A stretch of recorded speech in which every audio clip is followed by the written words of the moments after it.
Subscribe करें और bell दबाएं ताकि कोई खबर रह न जाए।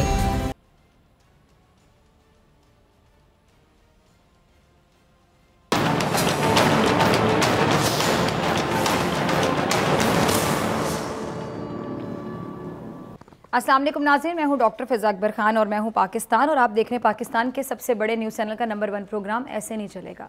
सियासत के मैदान में हैरानकुन लम्हात देखने को मिलते हैं अक्सर। जिसकी उम्मीद नहीं की जाती वो हो जाता है और जिस चीज़ की उम्मीद होती है कि ये होगा वो अक्सर एंड टाइम पर नहीं होता। यानी सियासत में कह लें कि कोई भी चीज़ हतमी और यकीनी नहीं होती। जैसे कि PDM का लेख थी, लेकिन अब सबकी राहें अलग अलग हैं, जुदा जुदा है, सबकी मंजिल भी अलग अलग हो गई। डील और ढील के इल्ज़ामात पीपल्स पार्टी और मुस्लिम लीग नून एक दूसरे पर भी लगाती रही और अब करिश्मा ये था कि एक सज़ा याफ्ता शख्स, इसको अदालतों ने सज़ा सुनाई, वो जेल में कैद काट रहा था, लेकिन फिर वो सबकी आंखों के सामने मुल्क छोड़कर चला गया और अब लंदन की आज़ाद फ़ज़ाओं में सांस लेगा। साबिक़ वज़ीर-ए-आज़म अब कानून की गिरफ्त से आज़ाद हैं और उनकी साहिबजादी भी अब यही कह रही हैं कि नून लीग के कायद अब महफूज हाथों में हैं और वो अब वहीं रहकर ही इस हुकूमत को निशाने पर रखेंगे, लंदन बैठकर ही हुकूमत को गिरा देंगे। यानी इस बात का जवाब कि नून लीग के कायद वापस आएंगे, इसका जवाब सीधा सीधा यही कि अभी दिल्ली बहुत दूर है, यानी अभी दूर दूर तक उनकी वापसी के कोई इम्कानात नहीं है। अब इसी तरह अब आप देखें कि मुस्लिम लीग नून के कितने ही बड़े बड़े रहनुमा, शाहिद खकान अब्बासी साहब हैं, एहसन इकबाल साहब हैं, ख्वाजा साद रफ़ीक हैं, राना सनाउल हैं और ख़ुद नून लीग की नायब सदर समेत कितने रहनुमाओं को जेल से रिहाई मिली। अब ताज़ा शहबाज शरीफ साहब को भी रिहाई का परवाना मिला और अब तो वो मज़ीद ऊंची उड़ान भरने को हैं। इसका जिक्र मैं आगे चलकर तफसील से करूँगी। अभी तक जो बात की उसका कहने का मकसद कि नून लीग की जो रहनुमा है ना, वो एक एक करके एहतसाब के शिकंजे से बाहर आ रहे हैं। फिर ऐसे में भी मुस्लिम लीग नून का रवैया उल्टा चोर कोतवाल को डांटने वाला कि एक तरफ रिलीफ मुस्लिम लीग नून को मिल रहा है, लेकिन नून लीग पीपल्स पार्टी को कठपुतली कहती है। दोनों जमातें एक दूसरे पर डील के इल्ज़ाम लगाती हैं, लेकिन अब लग ऐसा रहा है कि मुस्लिम लीग नून का हुकूमत के साथ कोई कह लें कि मुकमुका हो चुका है। वो कैसे, इसकी मैं वजाहत करती हूँ। इसके लिए आपको थोड़ा सा पीछे जाना होगा। हुकूमत में पहले अपोजिशन ताबड़तोड़ हमले करती थी, उसको नाअहल और सिलेक्टेड कहती थी और ख़ास तौर पर नून लीग के रहनुमा तो बढ़ चढ़कर इमरान खान साहब को आड़े हाथों लिया करते थे। यानी उनका कोई दिन याद करें कि खान साहब पर तनकीद के बगैर गुजरता था, नहीं गुजरता था। फिर ना जाने कैसी हवा चली कि हर तरफ खामोशी छा गई। अब अपोजिशन की तोपों का रुख अपोजिशन की तरफ है। मुस्लिम लीग नून और पीपल्स पार्टी एक दूसरे के खिलाफ बयानबाजी कर रही हैं, एक दूसरे पर धांधली का इल्ज़ाम लगा रही हैं और मज़े की बात, अब दोनों जमातों ने हुकूमत पर हाथ हल्का रखा हुआ है। हल्की फुल्की मौसीकी वाला मामला, कोई छोटा मोटा बयान देकर अपना दामन साफ दिखाने की कोशिश की जाती है। अच्छा, मैं आपको ज़रा थोड़ा और पीछे लेके जाती हूँ, याद करवाती हूँ। आपको याद है हुकूमत के ख़िलाफ़ तहरीक बड़े ज़ोर शोर से शुरू की गई थी। नारे क्या थे? आर या पार, डायरेक्ट आर या पार, इस्लामाबाद पर यलगार, ये दावे, बड़ा शोर शराबा। लेकिन ये तूफ़ान अचानक थम गया, गायब कहाँ हो गया, क्यों हो गया? अब वो तहरीक, इसका क्या हुआ, क्या बना उस तहरीक का? शायद ये तहरीक बहुत वज़नी थी, भारी थी और कह लें कि अपने ही वज़न के नीचे दब कर रह गई। अब इसकी कहीं भी बाज़गश्त सुनाई नहीं देती है। PDM इत्तेहाद जो हुकूमत गिराने निकला था, अब खुद कहाँ गिरा पड़ा है, कुछ नहीं पता। शायद इस इत्तेहाद के साथ जो गरजते हैं वो बरसते नहीं है वाला मामला। अपोजिशन इत्तेहाद हुकूमत पर खूब गरजा लेकिन बरस नहीं सका, यानी हुकूमत को ठिकाने नहीं लगा सका। फिर इस्तीफ़ों का मामला और उस पर भी मुस्लिम लीग नून और पीपल्स पार्टी में बहुत तकरार रही। इधर भी पीपल्स पार्टी ने मुस्लिम लीग नून पर यही इल्ज़ाम लगाया कि वो खुद इस्तीफ़े देना नहीं चाहती और दबाव पीपल्स पार्टी पर डाल रही है। और फिर दुनिया ने देखा कि इस्तीफ़े भी लतीफ़े साबित हुए और इसके बाद PDM की पटारी से हुकूमत के ख़िलाफ़ धरना और लॉन्ग मार्च के मंसूबे बरामद हुए, लेकिन ये सब भी कह लें कि ज़बानी कलामी था। अच्छा, मुझे PDM की जो ये एक प्रेम कहानी बिल्कुल फ़िल्मी लगती है। फ़िल्मी लगती है तो फिर प्रेम कहानी बनता है, बिल्कुल फ़िल्मी सीन। जब कोई मजमे में उठता है, आप फिल्में देखते हैं ना, जब मजमे में उठता है और ज़ोरदार आवाज़ में कहता है कि नहीं, ये शादी नहीं हो सकती। आपको नहीं लगता कि पीपल्स पार्टी और नून लीग में भी इस तरह का मामला हुआ है? PDM के सरबराह धरने और मार्च की तारीख पर तारीख देते रहे, लेकिन पीपल्स पार्टी और मुस्लिम लीग नून हर बार यही कहती रही कि ये धरना नहीं हो सकता। लेकिन अब ना ही किसी के लबों पर धरने का जिक्र है और ना ही लॉन्ग मार्च की कोई बात। अब इतनी सारी चीज़ें आपको लगता है नाज़रीन के हुस्न इत्तफाक होंगी? बिल्कुल भी नहीं हो सकती ना कि एक एक करके हुकूमत के खिलाफ ऑपोजिशन के तमाम मंसूबे ठप होके रह गए, ठंडे होते गए, या फिर यूँ कहने के जानबूझकर ठंडे कर दिए गए। और शायद इसी वजह से पीपल्स पार्टी मुस्लिम लीग नून और मुस्लिम लीग नून पीपल्स पार्टी पर हुकूमत से डील का इल्ज़ाम भी लगाती रही। और अब जो सूरत हाल या सिचुएशन सामने आ रही है, इससे तो ये इल्ज़ामात हकीकत लगने लगे हैं। अब शहबाज शरीफ साहब का नाम ECL से बाहर निकाल दिया गया।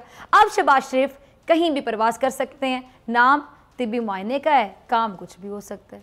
अब अगर हम पीपल्स पार्टी की सुने और इसको हालात व वाक़यात की कसौटी पर जांच कर देखें तो पीपल्स पार्टी का मुस्लिम लीग नून पर डील का इल्ज़ाम दुरुस्त लगता है। हालात ज़रा देखें। और हतमी बात, खैर मैं क्या कह सकती हूँ, अल्लाह की ज़ात ही जानती है हतमी बात क्या है कि शहबाज शरीफ साहब बाहर जाकर वापस आते हैं या फिर अपने बड़े भाईजान के नक्शे कदम पर चलते हैं। लेकिन बहरहाल वो अब ऊंची परवाज़ भरकर लंदन से उधार जाएंगे। अब वज़ीर-ए-आज़म इमरान खान साहब जो हर बार कहते हैं कि गरीब के साथ अलग सलूक, अमीर के साथ अलग सलूक नहीं बल्कि सबके साथ एक जैसा सलूक होगा, लेकिन हर बार उनके इस दावे की नफ़ी होती है। और अब शहबाज शरीफ साहब का नाम ECL से निकल गया, ये हुकूमत के लिए क्या सोचने का मुकाम नहीं है? बिल्कुल है। अगर हुकूमत ये कहती है कि शहबाज शरीफ ने बहुत लूट मार की तो क्या हुकूमत उनको आसानी से जाने देगी? इससे तो हुकूमत पर बेशुमार सवालात उठेंगे। एक तरफ हुकूमत कहती है कि वो करप्ट माफिया को नहीं छोड़ेगी, भागने नहीं देगी, और दूसरी जानिब एक एक करके सब बड़े एहतसाब के निर्गे से भी बाहर जाते जा रहे हैं। अभी कल इमरान खान साहब ने कानून और इंसाफ की बात की थी। क्या कहना था प्राइम मिनिस्टर साहब का, ज़रा चलाइएगा क्लिप। जी सुना आपने। अभी इमरान खान साहब ने कल ही कहा कि जेलों में सिर्फ गरीब लोग नज़र आते हैं। उन्होंने मज़ीद क्या कहा कि हमने देख लिया कि हमारा इंसाफ का निज़ाम ताकतवरों को नहीं पकड़ सकता। अब अफसोस की बात क्या है कि अब तक वज़ीर आज़म कानून की बालादस्ती की ही बात करें, लेकिन अमली तौर पर प्रैक्टिकली हुकूमत अब तक ऐसा कदम नहीं उठा सकी जिससे कानून मजबूत हो सके और ताकतवर गिरफ्त में आ सके। अदालतों पर हम सबका मुकम्मल एतमाद है। हम अदालतों के हर फैसले का दिल से एहतराम करते हैं। अदालतें आज़ाद हैं और उन्हें सबूतों की रोशनी में फ़ैसला देती हैं जो मौजूद अदालत के मौजूद जजेस के सामने पेश किए जाते हैं। अब शहबाज शरीफ के खिलाफ तहकीकात कमज़ोर रही जिसकी वजह से वो बाहर आए, और अब कोई तो वजह होगी ना कि अदालत ने उसको देखते हुए उस वजह को उन्हें बाहर जाने की इजाज़त दे दी, या हुकूमती कानूनी नुमाइंदगी कमज़ोर रही और इसीलिए शहबाज शरीफ साहब ने एक दिन पहले ही लंदन की टिकट करवा ली, एक दिन पहले ही। अब हुकूमत का शहबाज शरीफ साहब का ECL से नाम बाहर निकालने का मामला सामने आया, जिस पर गवर्नर सिंध इमरान इस्माइल साहब ने ट्वीट की है। ये ट्वीट ज़रा चलाइएगा, स्क्रीन पर आप देख सकते हैं कि वो क्या लिखते हैं कि इंसाफ का तकाजा ये था कि शहबाज को नवाज के मामले में झूठी गारंटी देने पर सज़ा दी जाती, लेकिन यहाँ गंगा उल्टी बह रही है। शहबाज को बाहर भेजने से निज़ाम इंसाफ पर पहले से मौजूद सवालात और भी बढ़ गए हैं। छोटा भाई भैया के नक्शे कदम पर चलते हुए झूठी बीमारी का बहाना करके वापस नहीं आएगा। अब इसी तरह फवाद चौधरी साहब का ट्वीट भी है, एक ज़रा वो भी चलाइएगा टीम, देखिएगा वो क्या लिखते हैं जी। अरबों रुपए की मनी लॉन्ड्रिंग में मुलव्विस शहबाज शरीफ को बाहर जाने की इजाज़त देना कानून के साथ मजाक है। इतना जल्द फैसला तो पंचायत में नहीं होता। इस तरह से उनका फरार होना बदकिस्मती होगी और फैसले के खिलाफ तमाम कानूनी रास्ते इख्तियार करेंगे। इससे पहले वो नवाज शरीफ की वापसी की भी गारंटी दे चुके हैं। सवाल ये कि कहाँ उस गारंटी का क्या बना। अच्छा जी, फवाद चौधरी साहब की एक और ट्वीट है, वो आगे जो लिखते हैं ज़रा बताइएगा, वो भी ज़रा मैं पढ़ के सुना दूं कि फैसले के खिलाफ तमाम कानूनी रास्ते इख्तियार करेंगे। हमारे निज़ाम अदल की कई बार निशानदेही कर चुके हैं, लेकिन ऑपोजिशन इस्लाहात के लिए तैयार नहीं होती और इसकी एक बड़ी वजह यह है कि इस वसीदा निज़ाम से उनके मुफाद वाबस्ता हैं। हुकूमत अपनी कह लें कि फेस सेविंग के लिए निज़ाम इंसाफ पर सरी है, लेकिन सच ये कि निज़ाम इंसाफ में अगर कोई कमज़ोरी है तो उससे दूर किसने करना है? अल्लाह के बंदो, हुकूमत नहीं करना है। सिर्फ आवाज़ उठाते रहेंगे, हुकूमत है, ये चीज़ें सही भी आप नहीं करनी। इसी तरह तो बड़ा आसान है 5 साल पूरे करना, आधा टेन्योर पूरा हो गया कि देखिए ये मसला है, वो मसला है, निज़ाम में मसला, पुराने वाले करके चले गए, मुल्क का बेड़ा गर्क कर दिया, ये करें कैसे करें। आप नहीं करना है ना। इसमें तो 5 साल आराम से कोई भी गुजारे, पिछलों को कोसता रहे, सिस्टम को कोसता रहे और अगले इलेक्शन की तैयारी करे। बहुत आसान है भाई, बहुत आसान है। अगला क्लिप चलाइएगा। सईद गनी साहब क्या कहते हैं जी। सईद गनी साहब हुकूमत से ज़्यादा नून लीग की सियासत पर सवालात उठा रहे हैं। कह रहे हैं कि जी अगर आसिफ अली जरदारी और फरियाल तालपुर को ज़मानत मिल जाए तो डील है, और अगर लीगी रहनुमाओं को ज़मानत मिल जाए तो वसूलों की फतह है। अच्छा, मुस्लिम लीग नून मुस्लिम लीग नून तो अब भी यही कहेगी ना कि शहबाज शरीफ का नाम ECL से निकलना उसूलों की फतह है। खैर सईद गनी साहब मजीद क्या कह रहे हैं कि बल्कि शाहिद खाकान अब्बासी साहब का नाम लेकर बाकायदा फरमा रहे हैं कि वो बड़े एंटी इस्टेब्लिशमेंट बने फिरते हैं। क्या शाहिद खाकान ये बताना पसंद करेंगे कि वो कौन सी ताकतें थी जिन्होंने उनका नाम निकलवाया और उनको इजाज़त दी गई कि वो नून लीग के कायद से मुलाकात करके आएँ? और क्या कहते हैं गनी साहब, सईद गनी साहब कहते हैं कि मुस्लिम लीग नून के दोहरे मयार नहीं चलेंगे। अगर आसिफ अली जरदारी की ज़मानत डील का नतीजा है तो फिर हमजा शहबाज और शहबाज शरीफ की ज़मानत वो भी तो डील का नतीजा है। अब नाज़रीन, नून लीग ने इशारे तो बहुत दिए हैं कि उनकी डील हो रही है या हो गई है। आपको राना सनाउल्लाह साहब का क्लिप दिखाती हूँ, आपको कुछ समझ आती है, ज़रा देखिए। सुना आपने कि राना सनाउल्लाह साहब कहते रहे कि नून लीग की नायब सदर हुकूमती टोले का इलाज करके मुल्क से बाहर जाएंगी, यानी बाहर जाना ज़रूरी है, बहुत ज़रूरी है, बहुत ज़रूरी जाना है, बाहर जाना ज़रूर है। अब ये जी एक अहम सवाल है, वो ये कि अब तो PDM ही बीमार हो गई है। आप देखें ना ज़रा, PDM अगर बीमार हो जाए, अब इनकी जो बात है ये किस्म की दुरुस्त कि इसमें कोई बुराई नहीं है कि लोग बाहर चले जाते हैं और फिर वापस भी आ जाते हैं, लेकिन मैं ज़रा अदब से अर्ज़ करना चाहूँगी कि नून लीग का रिकॉर्ड इस मामले में ज़रा मुख्तलिफ रहा है। राना साहब ने अपने इस बयान के बाद कहा था कि उनके बयान को तोड़ मड़ोड़ कर पेश किया जा रहा है, यानी उनका कहना था कि नून लीग की नायब सदर पाकिस्तान में ही रहेंगी। और अभी हाल ही में एक लीगी रहनुमा ने कहा था कि अब जाने का नहीं, आने का मौसम और बहुत जल्द नून लीग के कायद भी वतन वापस आएंगे। और यही नहीं, लीगी रहनुमा ने इस बात का भी एतराफ़ किया कि नून लीग के कायद के आलमी जमहूरी ताकतों से राब्ते हैं। अब लीगी रहनुमा खुद यहाँ एतराफ़ कर रहे हैं कि नून लीग डील की कोशिशों में है, तो ऐसे में नून लीग किस मुँह से पीपल्स पार्टी से बाप से वोट लेने का सवाल पूछ सकती है ना सवाल? या किस तरह उन पर एस्टैब्लिशमेंट के गठजोड़ का इल्ज़ाम लगा सकती है, ये भी बड़ा सवाल। अब तो शहबाज भी परवास कर रहे हैं। शायद लीगी रहनुमा का दावा सच साबित हो रहा है, क्योंकि आसार तो यही हैं। इसहाक डार साहब कमर दर्द का इलाज कराने बाहर गए, फिर ना कमर दर्द का पता चला ना उनकी वापसी का पता चला। सलमान शहबाज, हसन नवाज, हुसैन नवाज को कौन सी बीमारी है जिसका बैरून मुल्क इलाज मुकम्मल ही नहीं हो रहा और वो वापस आ ही नहीं रहे हैं, वापस आने का नाम ही नहीं लेते। सलमान शहबाज भी लंदन जाकर क्यों बैठ गए हैं और शहबाज शरीफ साहब के दामाद भी वहीं क्यों रुक गए? लग यूँ रहा है कि सारे का सारा शरीफ ख़ानदान, बल्कि शरीफ टब्बर आहिस्ता आहिस्ता करके लंदन में जमा हो रहा है। और ये बात पीपल्स पार्टी ने महसूस की और उसे लगा कि नून लीग उसके कंधे पर बंदूक रख के अपना मतलब निकालना चाहती है। इसीलिए जरदारी साहब ने नवाज शरीफ साहब की वापसी की बात की, जिससे बात बिगड़ गई। अब राना साहब के बकौल अगर नून लीग की नायब सदर ने हुकूमत गिरा कर बाहर जाना है तो वह हुकूमत गिराने के बाद अपने वालिद साहब को वतन ले आए, फिर तो बाहर जाने की ज़रूरत ही नहीं रहेगी। फिर तो सब रास्ते कहने के साफ हो जाएंगे, मुकदमात से भी रिलीफ मिल जाएगा, इक़्तिदार में आने का मौका भी मिल जाएगा। नून लीग के कायद तो बहुत कहा करते थे ना, आपको याद होगा कि अगर उनको जेल भेजा गया तो हुकूमत से किसी भी किस्म की रहम की अपील नहीं करेंगे, लेकिन फिर बीमारी का जवाब तलाश करके वो लंदन चले गए। और अब नून लीग की नायब सदर भी बाहर जाने की राहें देख रही हैं बाकायदा, और पीपल्स पार्टी भी सब देख रही है कि एक तरफ एम्पायर को मिलाकर खेलना और दूसरे को इससे मना करना, और जब वो मना ना हो तो फिर उसके खिलाफ मुनज़्ज़म अंदाज में मुहिम चलाना। ऐसे इत्तेहाद से इसलिए PDM बिखर गई और बिखरनी थी।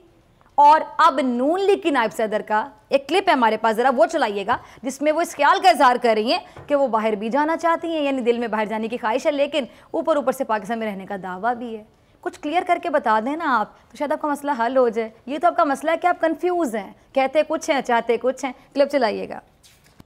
अच्छा, आप यकीन जाने कि मुझे समझ नहीं आती कि जिस तरह ये कह रही थी कि मेरी एक सर्जरी होनी है छोटी सी और वो यहाँ नहीं हो सकती है, तो पता नहीं किस मुंह से लोग इस तरह की बातें कर लेते हैं। 3 बार बीबी आपके वालिद मोहतरम इस मुल्क के वज़ीर आज़म रहे, 1 बार नहीं, 2 बार नहीं, 3 बार उनको शर्फ हासिल हुआ है कि वो वज़ारत उज़्मा की कुर्सी पर बैठे हैं।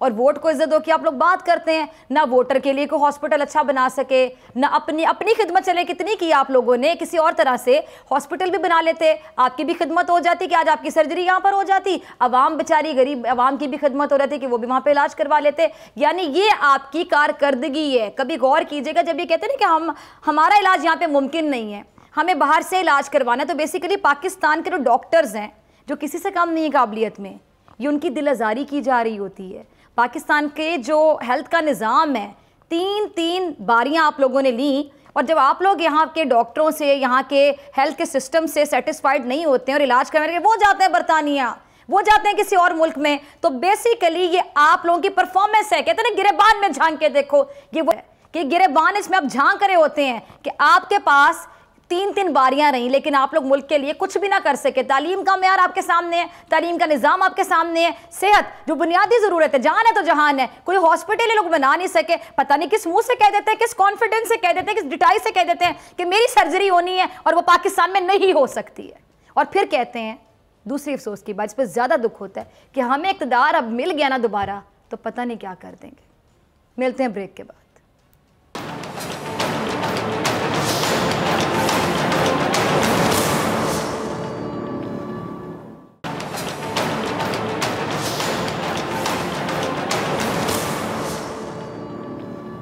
जी वेलकम बैक नाजरीन। लाहौर हाई कोर्ट ने मुस्लिम लीग नून के सदर शहबाज शरीफ साहब को 8 हफ्तों के लिए बैरून मुल्क जाने की इजाज़त दे दी, जिसके बाद शहबाज शरीफ साहब ने लंदन जाने की तैयारी भी पकड़ ली है। ज़राए क्या बताते हैं जी, कौमी असम्बली में कायदे हिज़्ब इख्तिलाफ शहबाज शरीफ के लिए गैर मुल्की एयरलाइन से कल की बुकिंग भी करवा ली गई है। अच्छा जी, ब्लैक लिस्ट से नाम निकालने पर वो कल ही लंदन रवाना हो जाएंगे। शहबाज शरीफ साहब ने अपने कैंसर और कमर के जो डॉक्टर्स हैं उनसे वक्त ले रखा है और उन्होंने क्या कहा है कि जी क्या मैं दहशतगर्द हूँ जो मेरा नाम इस लिस्ट में डाल दिया गया। और ज़राए के मुताबिक शहबाज शरीफ साहब का ये भी कहना था कि लाहौर हाई कोर्ट से आशियाना इकबाल रेफरेंस और रमज़ान शुगर मिल्स रेफरेंस में ज़मानत मिली, जिसके बाद बैरून मुल्क गया और फिर वतन भी वापस आ गया। अच्छा, वफाकी हुकूमत की जानिब से दरख्वास्त गुजार का नाम ब्लैक लिस्ट में शामिल किया गया, जो बुनियादी हुकूक की खिलाफ वर्जी भी है, और वफाकी हुकूमत को दरख्वास्त गुजार का नाम ब्लैक लिस्ट से निकालने का हुक्म दिया जाए। इस पर बात करने के लिए मेरे साथ एक मौजूद मेहमान मौजूद के मोहताज नहीं, chairman public account committee MNA मरकजी नायब सदर मुस्लिम लीग नून राना तनवीर हुसैन साहब। राना साहब बहुत शुक्रिया वक्त देने के लिए, ज्वाइन करने के लिए। राना साहब बहुत सी बातें हो रही हैं, आपको पता है कि जितने मुँह उतनी बातें। क्या हुकूमत ने कोई बैकडोर डील की है? सिर्फ एक ही दिन में शहबाज शरीफ साहब का नाम इस लिस्ट से निकल गया, वो लंदन जाने की तैयारियां भी कर रहे हैं, बहुत से लोग इस तरह की बातें कर रहे हैं, ये कोई डील है? नहीं देखिए, डील आप क्योंकि विस्परिंग तो इस तरह की होती है जब भी कोई इस किस्म के मामला होते हैं, लेकिन एक अदालत है और अदालत भी ये नहीं है कि कोई लोअर कोर्ट नहीं है, हाई कोर्ट है पंजाब की। उन्होंने पिछले दिनों में उनको बेल दी।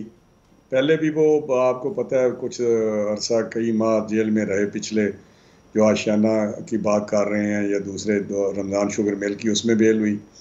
अभी ये मनी लॉन्ड्रिंग में इन्होंने सारा सिलसिला कर दिया। तो ये नैब की जो कार्रवाइयाँ हैं वो किसी से भी अब ढकी छुपी नहीं है कि वो एक पॉलिटिकल इंजीनियरिंग के तौर पे इस्तेमाल हो रहा है नैब। और आपको पता है कि उस पर सुप्रीम कोर्ट ऑफ पाकिस्तान भी कई दफ़ा बहुत सारे सीनियर जजेस जो हैं including chief justice of Pakistan, उनसे भी रिमार्क्स परसों भी शायद रिमार्क बड़े सख्त दिए हैं कि नैब की जो परफॉर्मेंस है या नैब की जो कार्रवाइयाँ हैं वो काफ़ी फैक्ट्स होते नहीं हैं, केस होता नहीं है और पकड़ के बस ख़राब लोगों को करते हैं। तो ये स्पेशली ये पॉलिटिकल विक्टिमाइजेशन जो है वो सिलसिला शुरू हुआ है, जो 2 साल बाद एक्सपोज हो गई हैं सारी चीज़ें, क्योंकि कोई ऐसा मटीरियल इनके पास नहीं आया जो इस दौरान वो केसेस के लिए कोई रेफरेंस तैयार कर सकें या रेफरेंस जमा करा सकें। और जो किराए भी हैं वो फाल्टी हैं, वो अदालतों में जिस तरह चल रहे हैं स्वाय के ख़राब किया जाए। तो अभी वो 7 महीने बाद आए हैं बाहर, एक बेल किया और ECL में भी नहीं है। आप मुझे डॉक्टर साहब बताएं, ECL में भी नाम नहीं है।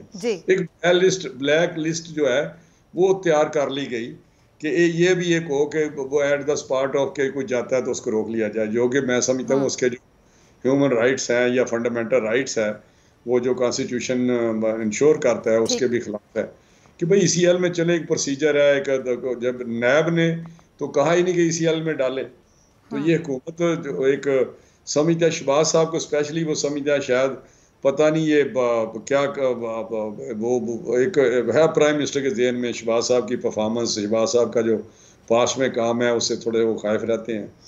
तो ये चीज़ें सारी सामने हैं। तो अभी वो जो उनकी बीमारी है वो आपको पता है ये आज की नहीं, ये 2003 की है जब कैंसर उनको हुआ बड़ा, तो जिनकी मौत में कश्फ कैसे अमेरिका गया तो वहाँ से वो ट्रीटमेंट हुई। और फिर हर 6 महीने बाद जब चीफ मिनिस्टर भी थे, आपको याद होगा वो हर 6 महीने बाद जाते थे, और उसके बाद जब अपोजिशन में भी थे वो 6 महीने बाद जब फ्री होते थे तो जाते थे, तो वापस भी आते थे। तो मैं नहीं समझता कि ये कोई नई चीज़ उन्होंने अच्छा, किया। बाकी सारे मामलात एक तरफ है, लेकिन एक चीज़ पे मैं कमेंट करना चाहूँगी कि शहबाज शरीफ साहब कितने काम वाले बंदे थे, वज़ीर आला पंजाब थे, कितने एक्टिव थे कि बीमारी के साथ भी इतने एक्टिव रहे कि उस्मान बुज़दार साहब को देखने के बाद ज़्यादा एहसास हुआ कि शहबाज शरीफ साहब बहुत एक्टिव वज़ीर आला थे। अच्छा जी, आगे चलते हैं। राना साहब, एक बात मुझे समझ नहीं आती कि जितने भी सियासतदान हैं, चाहे वो आपकी पार्टी से ताल्लुक़ रखते हो या फिर पीपल्स पार्टी से, जब भी उन पर कोई केस वगैरह होते हैं, पता नहीं भी हुस्न इत्तेफाक है, आप मज़ीद मुझे ज़रा बता दें, या फिर पता नहीं क्या कि उनकी तबीयत अचानक ख़राब होती है। और ज़्यादा दुख मुझे बतौर पाकिस्तानी इस बात पे होता है कि आप लोग भी जब बात करते हैं पाकिस्तान की करते हैं, कोई भी रहनुमा, कोई भी लीडर जब बात करेगा पाकिस्तान की बात करेगा, जी हमारा जीना मरना सियासत सब पाकिस्तान के लिए, सियासत इबादत है और पाकिस्तान के लिए हमें कर रहे हैं। लेकिन सर इलाज इनका बाहर ही होता है, पाकिस्तान के डॉक्टर्स पर, पाकिस्तान के हॉस्पिटल्स पर क्या ये अदम इत्मीनान नहीं होता, एतमाद नहीं होता कि आपको एतमाद नहीं है? तो बेसिकली तो पाकिस्तान के डॉक्टर्स की भी दिलजारी है ना कि आप इस काबिल नहीं है, पंजाबी में कहते हैं कि तुसी इन्हें जोगे नहीं कि साडा इलाज कर सको, फौरन बाहर चले जाते हैं, क्यों? नहीं, ये बात नहीं है। मैं आपको एक बात बताऊं। जी जी राना साहब, मुझे तो आज तक समझ नहीं ना, आप समझा दें जरा क्यों। मैं समझाने लगा हूं ना। जी जी जी जी। क्या फिगर आउट करें कि कितने सियासतदान हैं जो बाहर इलाज के लिए जाते हैं। आप लिस्ट बना लें कि जो PMLN के हैं, पीपल्स पार्टी के हैं, PTI के हैं, किसी भी जमात से हैं, जो भी हैं, या JUI के हैं, वो एक लिस्ट बना लें, बलोचिस्तान से बना लें कि कितने लोग इलाज के लिए बाहर जा रहे हैं। वही लोग जाते हैं जिनको ऐसी मर्ज होता है। जिस तरह शहबाज साहब को जब स्टमक का कैंसर हुआ तो सऊदी अरब में वो जब हॉस्पिटल में दाखिल हुए तो उन्होंने कहा जिनको फ़ौरन अमेरिका शिफ्ट करें। वो अमेरिका में ले गए और फिर वो वापस भी आए। उन्होंने उस दौरान भी, आपको याद होगा कि जब वो पाकिस्तान आने की कोशिश की और वापस भेज दिया गया, जब उनको पता था मैं जेल जाऊंगा, मियां नवाज शरीफ साहब भी वहाँ पे थे, कन्विक्ट थे, सजा हुई थी और वो अपनी बेटी को साथ लेके आगे सीधे जेल चले गए। तो ये चीज़ें हैं। मैं बताऊं कि कौन सा बंदा, कोई मुझे बताएं, शायद खकान अब्बासी इलाज के लिए गए हैं, या हसन इकबाल गए हैं, या ख्वाजा आसफ गए हैं, या इनके PTI के बंदे हैं वो गए हैं, या पीपल्स पार्टी के। अभी जरदारी साहब बड़े बीमार हैं, बाहर से इलाज वो दुबई से भी कराते हैं और वहाँ पे अमेरिकन हॉस्पिटल पे मुझे पता है कि वो राना साहब देखिए, मुझे ज़रा इजाज़त दीजिएगा। मैं इसी बात पर तो दुख का इजहार कर रही हूँ कि आप लोगों ने एक बार नहीं, दो बार नहीं, तीन बार हुकूमतें की हैं और उसके बावजूद पाकिस्तान में क्या हॉस्पिटल अच्छे नहीं बन सके, सेहत के निज़ाम पर काम नहीं हो सका। फिर इतना मान लें कि गलती हुई कि हम काम नहीं कर सके। नहीं, ये आपका एक बड़ा वैलिड क्वेश्चन है जी। लेकिन मैं आपको बताऊं कि शहबाज साहब ने अपने टाइम पे जिस तरह अपग्रेड किए हॉस्पिटल, अगर आप बिजनेस हैं इन चीज़ की, कभी हॉस्पिटलों में जाना का उस वक्त इत्तेफाक हुआ, दवाइयाँ फ्री दी। लेकिन ये बात अपनी जगह दुरुस्त है कि हमारे सोर्सेज उतने नहीं है कि हम वो जो ठीक है, यानी आप ये बात मानते हैं कि जो अफोर्ड कर सकता है तो वो बाहर जाने को तरजीह देता है। नहीं, मैं एक एक्सप्लेन थोड़ा सा, एक आधा जी प्लीज कि वो चीज़, वो एक ऐसा इक्विपमेंट जो किसी सीरियस इलनेस के लिए होता है। ये तो खुदा अल्लाह ना करे किसी को ऐसी बीमारी हो।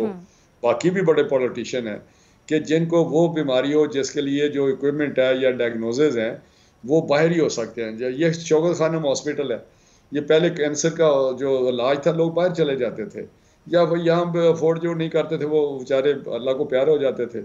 अब यहाँ पे एक सहूलत है, लेकिन उस हद तक कभी भी नहीं है। मैं आपको बताऊँ कि जो आप कह सकते हैं कि जो डेवलप्ड कंट्रीज़ हैं उनमें जो हेल्थ सिस्टम है या हेल्थ केयर का वो बंदोबस्त है, तो वो मैं समझता हूँ कि कुछ चीज़ें ऐसी हैं, जो बीमारियाँ ऐसी हैं, ये नहीं है कि खुदा न खास्ता कुछ सारे बाहर चले जाते हैं। लेकिन जो दूसरे लोग जाते हैं, मैं आपको ये एक रजिस्टर कराना चाहता हूँ पॉइंट, वो क्योंकि ऐसे फिगर्स नहीं होते जो अखबारों में शोर पड़े, बिजनेसमैन जा रहे हैं, बहुत सारे ब्यूरोक्रेट्स जा रहे हैं, बहुत सारे ऐसे लोग हैं जो अभी तारक अजीज थे, वो मुशर्रफ के जो थे सेक्रेटरी, प्रिंसिपल सेक्रेटरी, वो बीमार हुए तो उनको एयर एम्बुलेंस दी गई, सिंगापुर लेके गए।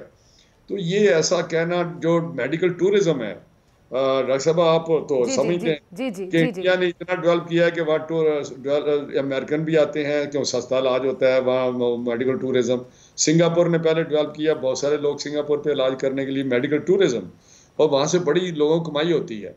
तो इस तरह मैं समझता हूँ कि बहुत सारी जगह हैं जहाँ पे ये चीज़ें डेवलप है। जर्मनी में ब्लैक फॉरेस्ट में लिवर का इलाज होता है, बड़ा जबरदस्त इलाज होता है। अच्छा जी, तो चलें, ये ऐसी हैं। मैं इस पे राना साहब एक ट्विटर पे भी इलाज किया जाता है एक दूसरे का, जरा उस तरफ आते हैं। ट्विटर पे भी ना सियासतदान आजकल एक दूसरे का इलाज कर रहे होते हैं, मतलब जुमले कसे जा रहे होते हैं बाकायदा, तंज किए जा रहे होते हैं, सवालात पूछे जा रहे होते हैं, कई बार बड़ी सीरियस नौयत के सवालात पूछे जा रहे होते हैं और बड़ी अहम शख्सियात एक दूसरे से सवाल पूछ रही होती हैं, फिर उसमें अवाम भी अपना किरदार अदा कर रहे होते हैं, नीचे कमेंट्स कर रहे होते हैं, ट्वीट को रीट्वीट किया जा रहा होता है। फवाद चौधरी साहब ट्वीट करते हैं, आपने भी पढ़ी होगी, आपकी नज़रों से गुजरी होगी, कहते हैं कि जी अरबों रुपए की मनी लॉन्ड्रिंग में मुलविस शहबाज शरीफ साहब को बाहर जाने की इजाज़त देना कानून के साथ मजाक है, इस तरह से उनका फरार होना बदकिस्मती होगी, और इससे पहले वो नवाज शरीफ की वापसी की जो गारंटी दे चुके हैं, सवाल है कि इस गारंटी का क्या बना।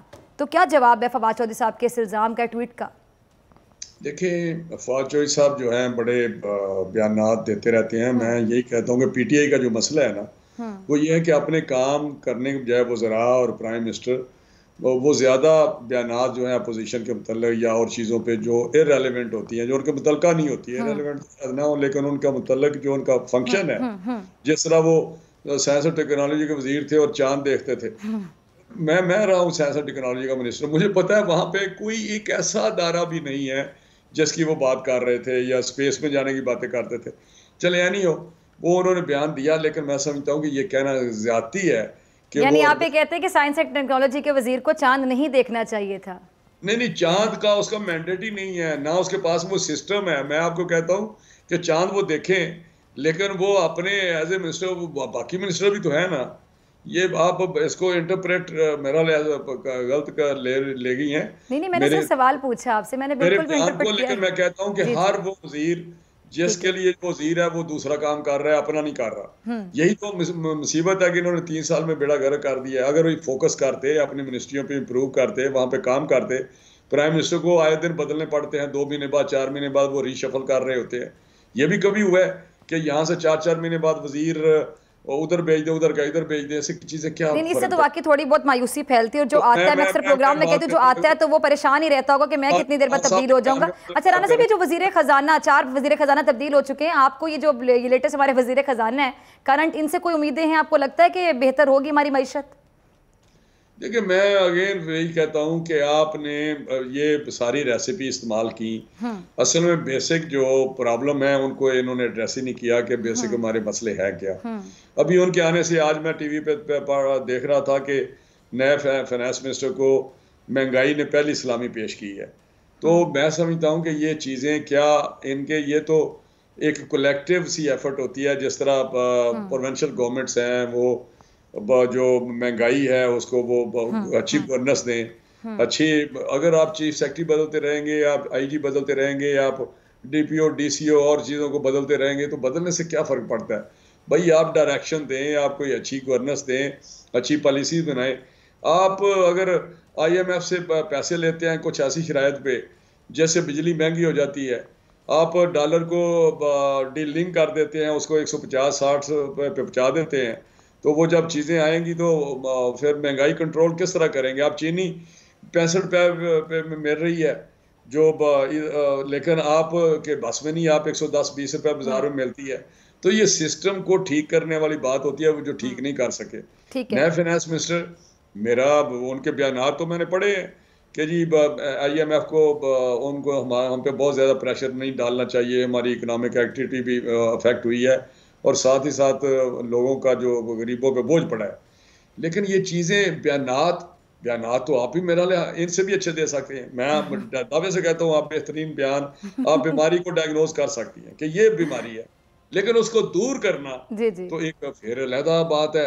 मैं कहूँ कि हाँ जी महंगाई बहुत ज्यादा है और IMF की वजह से हुई है, हाँ जी महंगाई बहुत ज्यादा है, पेट्रोल बढ़ा है, बिल्कुल, लेकिन मतलब हल निकालना, आप कह रहे हैं कि सोल्यूशन हल निकालना तो किसका काम है? इनका काम है, आपका मेरा काम तो अच्छा राना साहब, लास्ट मेरे पास मिनट, लास्ट कमेंट जरा दे दीजिएगा। PDM बनी थी हुकूमत गिराने के लिए, लेकिन अब देखेंगे 2 बड़ी जमातें आमने सामने आएगी, शेर और तीर आमने सामने आके खड़ा हो गया। मौलाना साहब बेचारे बड़े परेशान हैं, तो बेचारे मतलब इतने बड़ी उनकी उम्र का एहतराम कर लिया जाए, बड़े सीजन पॉलिटिशियन है, बाल सफ़ेद किए उन्होंने सियासत में, तो उनका कोई लिहाज नहीं है। वो बेचारे इस तरह, मतलब मुझे तो तरस आ रहा होता है मौलाना साहब की कैफियत देख के कि वो कभी इधर देख रहे हैं, मतलब इस उम्र में वो रूठने मनाने के लिए रह गए। लोग तो उनको मना रहे हैं, कभी इसको मना रहे हैं, इसको देख रहे हैं। अब पीपल्स पार्टी के वफ्द से मुलाकात हुई है, लेकिन शहबाज शरीफ साहब मौलाना साहब से मिले बगैर चले गए। भी इस बेरगबती की जो वजह है वो क्या है? एक तो मौलाना साहब बूढ़े नहीं है, बेरगबती की वजह मौलाना साहब बिल्कुल यंग है, मैं आपको बताऊं। अच्छा। वो सिर्फ मौलाना है और आपको लगता है बूढ़े हैं, हो सकता है मुझसे भी छोटे हो, लेकिन जो बात आप कर रहे हो मायूसी की बात नहीं है। देखें, मामलात ये हैं कि जो जब एपीसी हुई जी तो जैसे पीडीएम बनी और वहाँ पे डिक्लेरेशन हुआ 26 पॉइंट्स का, जी तो उसमें जो एक महवर था, पॉइंट था, जो जिसको आप सेंट्रल पॉइंट कह सकते हैं, वो यही था कि इस गवर्नमेंट से निजात दिलानी है। अब हर पार्टी का अपना तरीक़ेकार है, वहाँ बैठ के पीपल्स पार्टी की अप्रोच हो रहा है किस तरह इसकी जान छड़ाई है। हम कहते हैं कि जी कोई हमारा ज़रा रेवोल्यूशनरी प्रोग्राम होता है कि जी रिज़ाइन कर दिए जाए, सिस्टम को बिल्कुल कोलैप्स हो जाएगा और सिस्टम ख़त्म कर दिया जाए। और वो कहते हैं कि नहीं, हमें कॉन्स्टिट्यूशनल जो है वो ऑप्शन पहले। चलिए राणा साहब, लास्ट में सिर्फ एक छोटा कमेंट दे दीजिएगा कि ये तो नहीं हो जाएगा कि एंड में ऐसी सिचुएशन हो जाएगी कि मैं मौलाना और मेरे साथ भी मैं, यानी मौलाना साहब के साथ भी मौलाना ही खड़े हुए हैं? नहीं, ऐसी कोई बात नहीं। अपोजिशन जो है वो जो इश्यूज हैं, इशू टू इशू इकट्ठी है। अभी भी कौमी असम्बली में आप देखेंगे, मौलाना साहब के साथ पहले भी हाथ हो चुके हैं ना, इसलिए मुझे जरा हमदर्दी। मौलाना साहब के साथ कभी भी हाथ नहीं हुआ। आपके पास टाइम नहीं है। मैं जो पीछे आप कहते हैं, जब इन्होंने लॉन्ग मार्च किया था तो इन्होंने खुद ही वो सोलो फ्लाइट ली थी और सोलो इन्होंने इंडिविजुअली अपना एक डिसीजन लिया था। हमने तो उनके साथ जितनी कोऑपरेशन कर सकते थे वो एक्सटेंड की और उनको बेशुमार उनका डिमांड थी हमसे, मैं आपको बताता हूँ, उससे ज्यादा हमने पार्टिसिपेट किया था। ठीक है जी, चलिए टाइम की कमी है तो दोबारा इंशाल्लाह किसी दिन आपसे टाइम लेंगे और आपसे अंदर की बहुत की कोशिश करेंगे। बहुत शुक्रिया जी राणा साहब आपके वक्त के लिए। ब्रेक के बाद नाज़रीन मुलाकात होगी, मेरे साथ मौजूद होंगे सारिम बरनी साहब।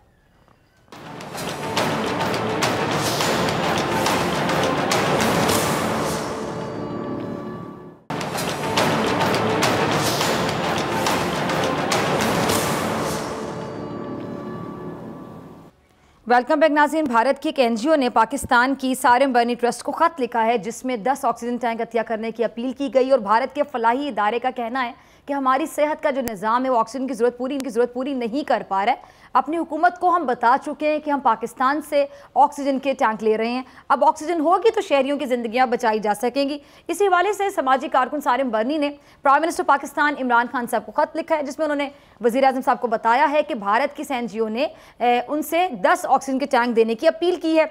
अब सारिम बरनी ट्रस्ट के लिए तनहा ये जो 10 ऑक्सीजन के टैंक फराहम करना मुमकिन नहीं है, इसलिए हुकूमत पाकिस्तान मदद करे, उनका ऐसा कहना था खत में, ताकि भारत को मतलूबा ऑक्सीजन पहुंचाई जा सके। सारिम बरनी ने लिखा है कि जी कोरोना की मुश्किल घड़ी में भारत का साथ देना हमारा इखलाकी फ़र्ज़ है। इस पर बात करने के लिए मेरे साथ मौजूद हैं सारिम बरनी साहब। बरनी साहब, बहुत शुक्रिया आपका ज्वाइन करने के लिए। सर, सबसे पहले तो आपने इंसानियत का सोचा, इस हवाले से मैं आपकी तारीफ़ करना चाहूँगी, अप्रिशिएट करना चाहूँगी, बहुत अच्छी बात है और बाकी तमाम लोगों को भी बहुत अच्छा पैगाम जाता है। ज़रा ये बताइए कि जब अपने प्राइम मिनिस्टर साहब को ख़त लिखा था, आपको उस ख़त का जवाब मिला और ये ख़त एग्जैक्टली लिखा कब? नहीं, अभी तक हमें जवाब तो नहीं मिला, लेकिन हमें उम्मीद है जवाब ज़रूर आएगा इंशाल्लाह और पॉजिटिव जवाब आएगा।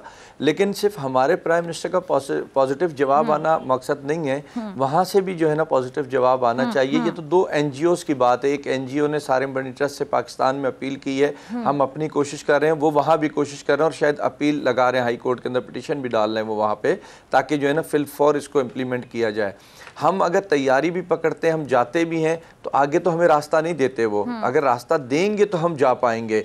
और इसमें हमें, मेरा ख्याल है, हर चीज़ के देखिए उसूल होते हैं, जंगों के भी उसूल होते हैं ना। अगर कोई उसको अमल नहीं करता वो एक अलग बात है। अक्सर लोग इस पर एतराज़ कर रहे हैं कि क्यों वो कश्मीर को ऐसे कर रहे हैं, वैसे कर रहे हैं। मछेरों की कितनी ही दुश्मनी क्यों नहीं हो, जब वो समंदर में कोई गिरता है ना, उसका दुश्मन तो उसको समंदर से निकाल के उसको उसकी जो है ना बोट पे सवार करता है, खुश्की में आके जो है ना वो अपनी दुश्मनी निभाता है। तो जब एक अनपढ़ लोगों ने उसूल बनाए हुए हैं, तो हम तो 2 पढ़े लिखे मुल्क हैं, मेरा ख्याल है ये एक इंसानी मामला हो सकता है कल पाकिस्तान में ऐसे हालात क्रिएट हो जाएं और भारत से हमें जो है ना ऑक्सीजन आ रही हो, अल्लाह ना करे ऐसा हो, और अल्लाह करे भारत के भी हालात अच्छे हो जाएं, भारत को हमसे भी लेने की ज़रूरत ना हो, हम दुआ गो हैं। ये इंसानी मामला है, इसमें मजहबी या मुल्कों का मामला नहीं है, इसमें इंसान को जो है ना निगाह में रखना चाहिए और हम सबको मिल के आगे बढ़ना चाहिए और इसको में हेल्प करनी चाहिए जिस तरह हो सके। ठीक है जी, हम भी ज़रा आगे आगे बढ़ते हैं। आपने अब दो अहम पॉइंट रेस किए। तो आपने बहुत अच्छी बात की कि जो हमें ये नहीं देखना चाहिए कि रवायती हरीफ है, भारत है,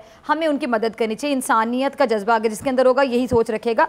लेकिन आपने साथ ही कहा कि अल्लाह ना करे कि हमें भी कल को ऑक्सीजन टैंक की ज़रूरत हो, तो अगर खुदा ना ख्वासा सारिम बनी साहब हमारी भी यही सिचुएशन होती, पाकिस्तान को ज़रूरत पड़ती है, तो पाकिस्तान किस तरह से फिर अपनी आवाम की ज़रूरत पूरी करेगा? अगर अभी हम 10 ऑक्सीजन के जो टैंक हैं अगर ये हो जाता है उनको दे दें, फिर क्या वो हमारी मदद करेंगे? क्योंकि नरेंद्र मोदी का जो बिहेवियर है, एटीट्यूड है, रवैये, अभी देख लें कि अभी भी उसको साजिशें करने की पड़ी हुई है। देखिए वो साजिशें कर रहे हैं और करते रहेंगे, मुझे भी यही है कि वो कर रहे हैं और करते रहेंगे, लेकिन इससे अपनी आवाम के अंदर और एतमाद खोएंगे। उसमें हमारा नुकसान नहीं है। हमारा अगर हम उस मुल्क की सतह पे देखें, हमारा तो फ़ायदा है इसके अंदर कि हम तैयार हैं ऑक्सीजन जो है ना टैंक्स देने के लिए, लेकिन वो आने नहीं दे रहे। उनकी आवाम, वो खुद अपने हाथों से अपनी आवाम को मार रहे हैं, तो वो उनके कातिल बन रहे हैं ना। हम तो कातिल नहीं बन रहे, हम तो इंसानी हमदर्दी के नाते उनके साथ खड़े हुए हैं। और रही बात, हमें अगर ज़रूरत पड़ेगी, अल्लाह करे कि पहली बात यह है कि हमें ज़रूरत ना पड़े, और अगर पाकिस्तान में ज़रूरत पड़ेगी तो ईदी, चीपा, सारिम बर्नी, हम ऐसे इदारे और बहुत सारे इदारे हैं जो इसमें सबसे आगे खड़े होंगे इंशाअल्लाह, और अपना रोल अदा करेंगे और जिस तरह भी होगा उसको फुलफ़िल करेंगे। और पाकिस्तान में भी अगर आप देखें, कोविड के हवाले से देखें या दीगर भी समाजी खदमत के हवाले से देखें, तो हमारे गवर्नमेंट के पास तो कोई सिस्टम नहीं है। आप हॉस्पिटल्स भी देखें, बड़े बड़े बनाए हैं, मशीनरी शायद प्राइवेट से ज़्यादा कीमती ला के रखी है, लेकिन कोई मैनेजमेंट ना होने की वजह से सब तबाह हाल है।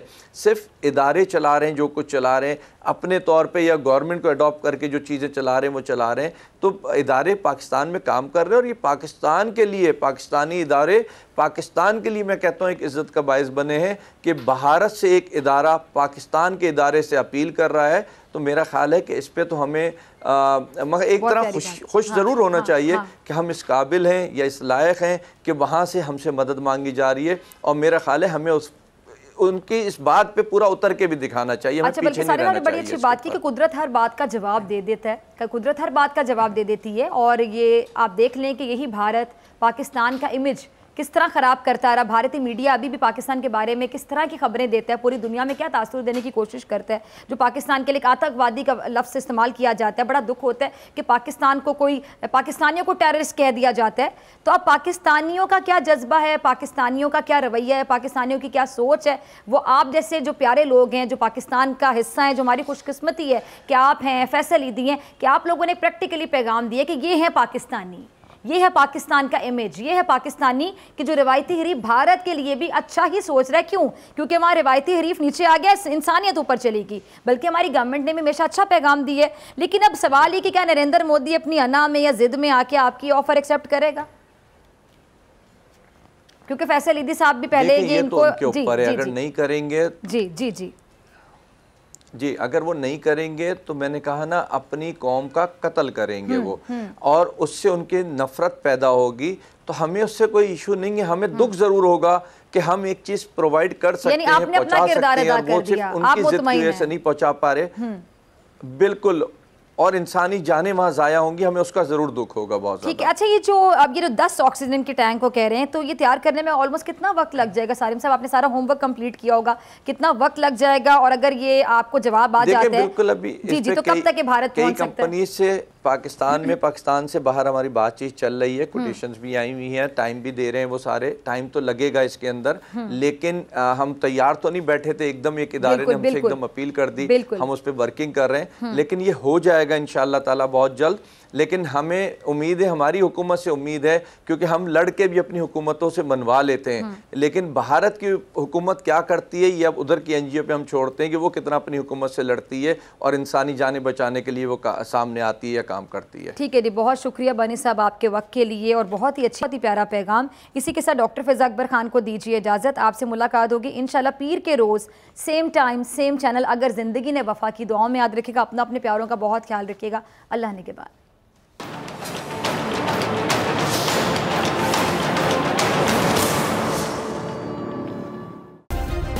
सब्सक्राइब करें और बेल दबाएं ताकि कोई खबर रह न जाए।